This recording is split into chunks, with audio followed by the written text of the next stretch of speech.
வணக்கம். இது எஃப்ஐஆர். நாட்டின் பல்வேறு இடங்களில் நிகழ்ந்த குற்றங்கள் மற்றும் அதன் பின்னணி பற்றிய தொகுப்புகளை பார்க்கலாம். தமிழக வெற்றிக் கழகத்தின் முசிறி எம்எல்ஏ மீது பண மோசடி புகார் அளிக்கப்பட்டுள்ளது.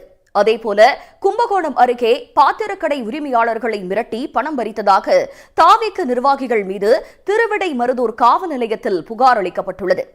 அடுத்தடுத்து தாவேக நிர்வாகிகள் மீது புகார்கள் குவிவதன் பின்னணி என்ன? தெலுங்கானாவில் காவலரும் அவரது மனைவியும் சேர்ந்து ரியல் எஸ்டேட் அதிபரை கொலை செய்த சம்பவம் அதிர்ச்சியை ஏற்படுத்தியுள்ளது. ஆன்லைன் சூதாட்டத்திற்கு அடிமையான தம்பதி அடுத்தடுத்து அரங்கேற்றிய கொலை கொள்ளை சம்பவங்களின் பகீர் பின்னணி என்ன? உத்தரப்பிரதேசத்தில் காதலனை கொலை செய்த இன்ஸ்டா பிரபலம் 10 நாட்களில் கொடூரமாக கொலை செய்யப்பட்டுள்ளார். காணாமல் போனதாக பதியப்பட்ட வழக்கு இரட்டை கொலையை அம்பலப்படுத்தியது எப்படி? விருதுநகர் அருகே விடுதலை சிறுத்தைகள் கட்சியின் நிர்வாகி வெட்டி கொலை செய்யப்பட்டுள்ளார்.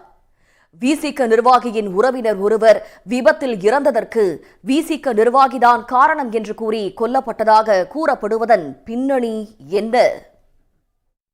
தருமபுரி அருகே காணாமல் போன பிரபல பைக் திருடன் காட்டில் அழுகிய நிலையில் சடலமாக மீட்கப்பட்டுள்ளார்.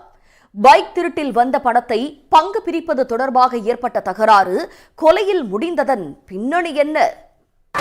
இத்துடன் எஃப்ஐஆர் நிறைவு பெறுகிறது. நன்றி, வணக்கம்.